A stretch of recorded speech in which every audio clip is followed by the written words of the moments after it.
गांधार देश के राजा सुबल के 100 पुत्र और एक पुत्री थी। सबसे छोटे पुत्र का नाम शकुनी और एकमात्र पुत्री का नाम गांधारी था। धर्म ग्रंथों के अनुसार एक बार राजा सुबल ने अपने राज्य गांधार में एक बड़ा यज्ञ रखवाया, जिसमें कई बड़े बड़े ऋषि मुनि पधारे। तभी यज्ञ में मौजूद एक ऋषि ने राजा सुबल को उनकी पुत्री गांधारी के बारे में एक ऐसी बात बताई जिसे सुनकर राजा सुबल अपनी पुत्री को लेकर चिंतित हो उठे। ऋषि मुनि ने राजा सुबल को बताया कि उनकी पुत्री गांधारी की कुंडली में एक दोष है, और वो ये है कि जैसे ही गांधारी का विवाह होगा उसके पति की मृत्यु हो जाएगी।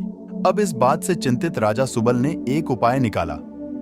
राजा सुबल ने अपनी पुत्री गांधारी का विवाह एक बकरे से करा दिया और विवाह के पश्चात उस बकरे को मार दिया गया। ऐसे में गांधारी की कुंडली से वो दोष हट गया। इसके बाद गांधारी की शादी के लिए हस्तिनापुर के राजा धृतराष्ट्र का रिश्ता आया, जो जन्म से ही अंधे थे।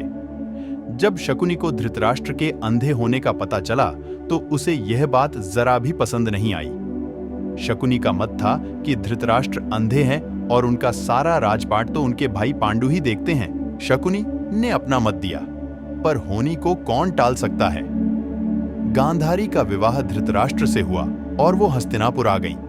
किंतु शादी हो जाने के बाद धृतराष्ट्र और पांडु को गांधारी की कुंडली के दोष और प्रथम विवाह का पता चल गया। धृतराष्ट्र को इस विश्वासघात से इतना क्रोध आया कि उसने राजा सुबल और उसके 100 बेटों सहित पूरे परिवार को कैद कर काल कोठरी में डाल दिया। काल कोठरी में कारावास के दौरान गांधार के संपूर्ण राज्य परिवार को एक दिन का खाना केवल एक मुट्ठी अनाज ही दिया जाता था, जो कि एक व्यक्ति के लिए भी पूरा न था। भूख के कारण एक एक करके उनकी मृत्यु होने लगी। ये देख गांधार देश के राजा सुबल ने यह तय किया कि जो एक दिन का अनाज आ रहा है उसे किसी एक व्यक्ति को ही खाने को दिया जाएगा, ताकि उसके वंश से कोई एक तो जीवित बच सके। इसके लिए राजा सुबल ने अपने सबसे छोटे बेटे शकुनी को चुना, क्योंकि शकुनी बचपन से ही सभी पुत्रों में से अधिक बुद्धिमान एवं चतुर थे। इसके बाद मरने से पहले राजा सुबल ने धृतराष्ट्र से प्रार्थना की कि वह उसके सबसे छोटे बेटे शकुनी पर दया करें और उसे कौरवों का शुभचिंतक बनने की इजाजत दें और उसे कैद से रिहा कर दें। इसके बाद राजा सुबल ने शकुनी का एक पैर तोड़ दिया, जिससे आजीवन जब जब शकुनी के पैर में दर्द उठे उसे धृतराष्ट्र और कौरवों के नाश का उद्देश्य याद आता रहे। शकुनी मामा के पासे का रहस्य क्या था? शकुनी के पिता ने मरने से पहले उससे कहा कि मेरे मरने के बाद मेरी हड्डियों से पासा बनाना। ये पासे हमेशा तुम्हारी आज्ञा मानेंगे और तुमको जुए में कोई हरा नहीं सकेगा। शकुनी ने अपने आंखों के सामने अपने भाइयों पिता को मरते देखा था। शकुनी के मन में धृतराष्ट्र के प्रति गहरी बदले की भावना थी। आगे चलकर इन्हीं पासों का प्रयोग करके शकुनी ने अपने 100 भाइयों की मौत का बदला दुर्योधन और उसके 100 भाइयों के विनाश की वृहत योजना बनाकर लिया।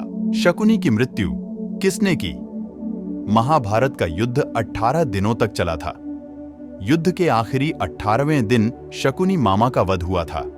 सहदेव ने शकुनी का वध किया और उनके जुड़वा भाई नकुल ने शकुनी के पुत्र उलूक को मौत के घाट उतारा। शकुनी को मौत के बाद स्वर्ग क्यों मिला? शकुनी ने अपनी ही बहन के परिवार को तबाह कर डाला, तो फिर क्यों और कैसे उसे स्वर्गलोक की प्राप्ति हुई? आप लोग यही बात सोच रहे होंगे। दरअसल शकुनी ने जो कुछ भी किया वो उसने अपने परिवार का बदला लेने के लिए किया। उसने ये बुरे कर्म अपने परिवार के साथ हुए अन्याय का प्रतिशोध लेने के लिए किए और इसके फल स्वरूप उसे इसका फल भी भोगना पड़ा। युद्ध के दौरान ही शकुनी के पूरे परिवार को मार दिया गया। इसी कारण मृत्यु के पश्चात शकुनी को स्वर्गलोक की प्राप्ति हुई। तो यह थे शकुनी के जीवन से जुड़े कुछ तथ्य और किस वजह से शकुनी को मृत्यु के बाद स्वर्ग की प्राप्ति हुई। तो आपको यह कहानी कैसी लगी? कमेंट करके जरूर बताइएगा। धन्यवाद।